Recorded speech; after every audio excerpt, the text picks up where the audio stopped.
Many years ago, I was an undergraduate in Bristol, so I know it well. Love to go and visit it. So it's really a shame we couldn't come and visit you today. So I'm going to talk about 10 minutes or so on DAFNI, what DAFNI is, and what we do. So let's start that without further ado. Okay, so is that going to work? Yes. So firstly, I'll just mention the kind of motivations behind DAFNI. So some of the challenges that we have with research infrastructure. So kind of big, broad picture, where we had a launch event last year at the Royal Society, and Sir John Armitt, who's chair of the National Infrastructure Commission, came along and he said, data is now as important to UK infrastructure as concrete or steel. So data as a vital component on how we plan and analyse and monitor infrastructure into the future. And this quote, we're bringing together individual infrastructure models, capturing data on national infrastructures, the interdependencies between infrastructure systems, supporting the development of the infrastructure sector of a data-driven economy. So that was particularly in the context of digital twins, but I think it covers all kinds of aspects of infrastructure research. So it's obviously a very big push, a recognition of the importance of data and a big push to improving the use and access to data. So within that leaves to a number of, quite a lot of challenges we need to do to be able to support that data. I focus here on some of the more technical challenges. There's obviously a lot of organizational and political challenges as well, but technical challenges are sort of particularly in these kind of areas. Firstly, we're getting ever more data, ever more, we require high resolution mapping across broader areas. We need more compute resources. Algorithms are getting more complex. We need to scale up.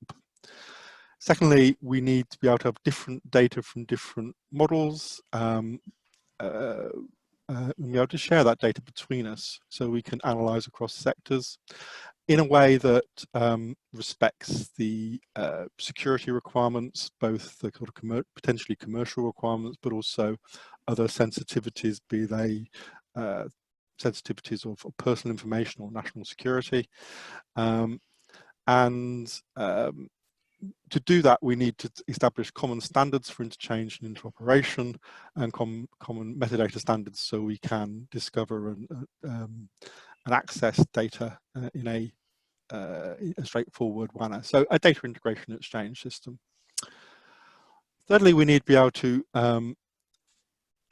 integrate between models and capture dependencies, particularly when we're dealing with models which deal with data or analyze the country at different scales. You can analyze from an individual item or a instrument, such as the Clifton Suspension Bridge, right through sites, organizations, through a region or a city, to a whole country. And so we have a lot of how we capture these kind of relationships between them, pass data up and between the levels is a real challenge for how we do that. And then integration across sector. Infrastructure covers areas like water, energy, land use, digital communications, transport, waste management. It's difficult enough being able to integrate between all those sectors with different histories and different data sets, different organizations. But if we want to then interface with some of the other data, such as data from the natural environment and from the economic and social environment, then we have an even broader integration problem. So a massive integration problem there. And all these come together in kind of in amplified when we're trying to build digital twins, where we have all that integrated data infrastructure issue, but coupled with linking to sensors and real-time and a sort of edge to cloud sort of computing architecture. So massive technical challenges which come with this modern infrastructure research. So let's move on to DAFNI. So DAFNI, as Thea mentioned, is the data analytics facility for national infrastructure. part of the UK CRIC programme, which Theo has already introduced, so I don't need to talk more about that. But what DAFNI, part of the UCRIC programme, is trying to do is provide a computing platform to improve decision making for national infrastructure, and to support the research required for that infrastructure research. And it's formed by a consortium of 12 universities, led by the University of Oxford and including University of Bristol, and also including ourselves at the Science and Technology Facilities Council as the development partner for this. So the total investment is some £8 million over 4 years. We're now in our final year. Just a word about STFC, because some of you may not know STFC, and if you do, you may wonder why we're involved. So STFC is one of the UK research councils, and it's one of the largest multidisciplinary scientific research organisations in Europe. Our fundamental work is in physics and astronomy, but we also, our other main role is to fund and operate large-scale research in infrastructure. These may be very large instruments like telescopes or synchrotrons or particle accelerators, but we also do a lot of work in e-infrastructure. So we operate data centers, several data centers up and down the country, where we can do mass compute and mass data storage in support of the UK science programme. So a couple of examples there: Grid PP, which is the Large Hadron Collider in CERN, and Jasmine, which is a system for climate research. So we were asked to contribute as somebody who can host and develop a large-scale computing infrastructure.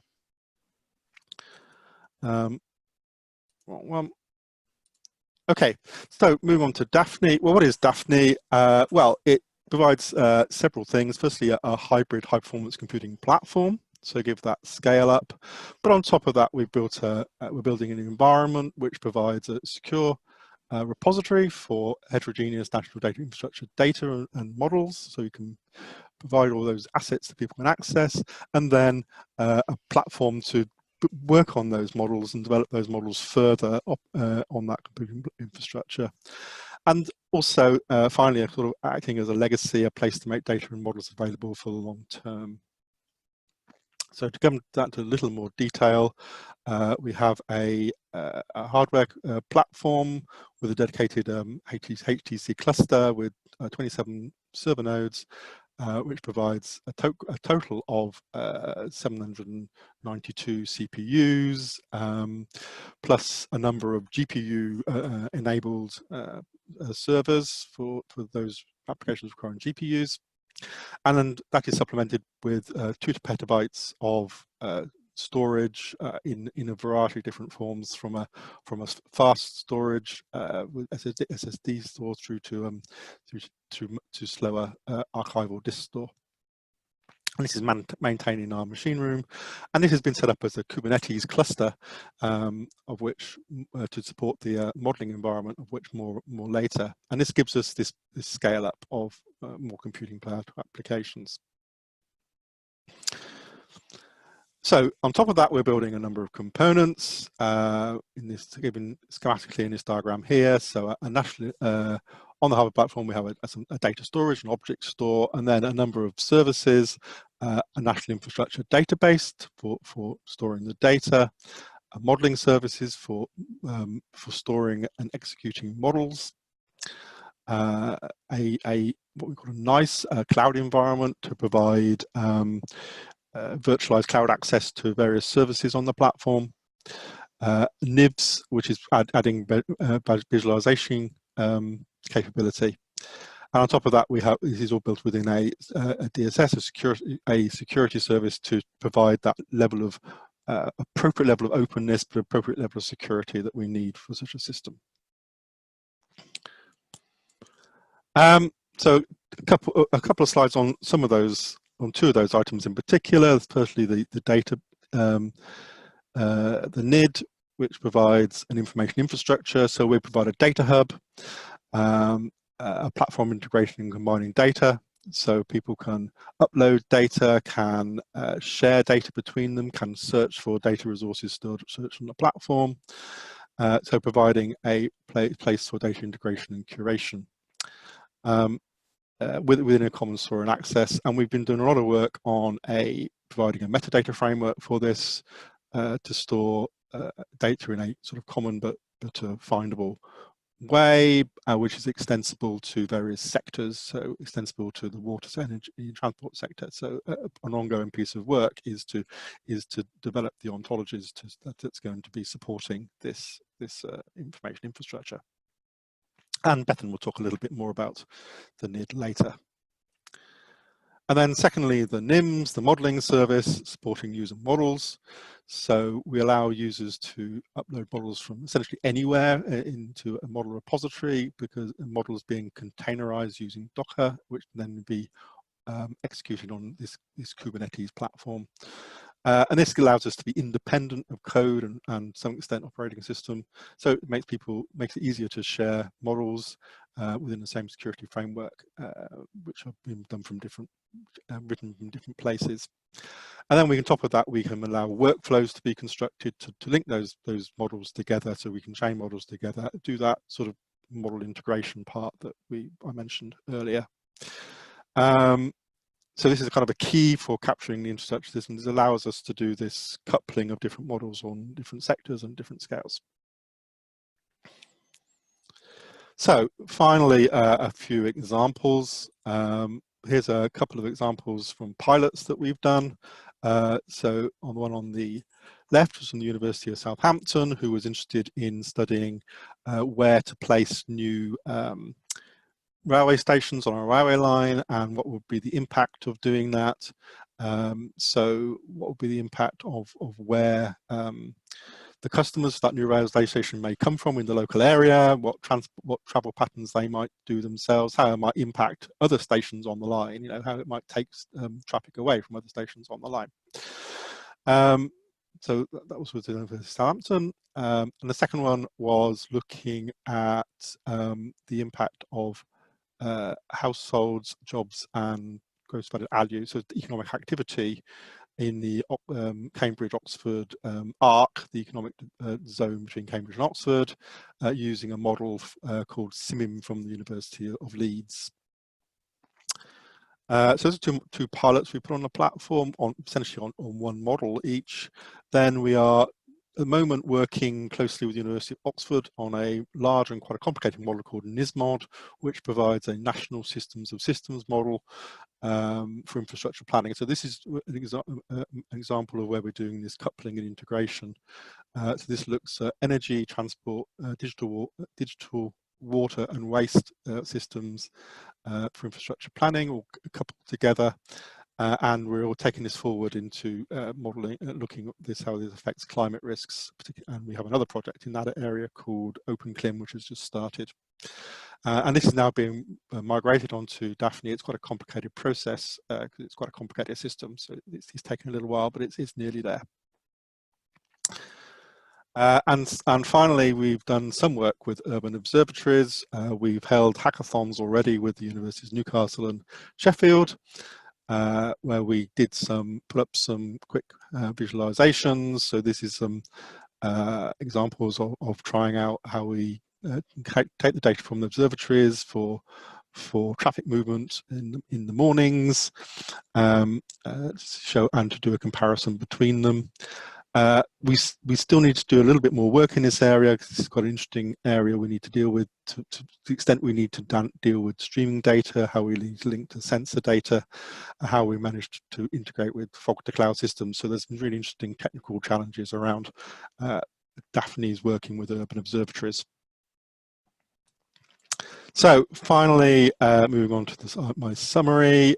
So DAFNI provides an environment for infrastructure research, where research collaborations working on models can be sort of hosted, combining researchers of universities and government and industry, and it forms the cornerstone of an ecosystem for future national data infrastructure.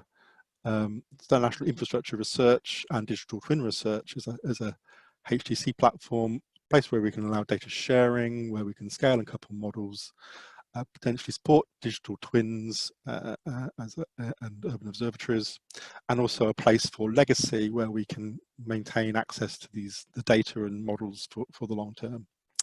So that's all I have to say. So thank you very much this morning for listening, and we'll be having demos of some of these systems shortly.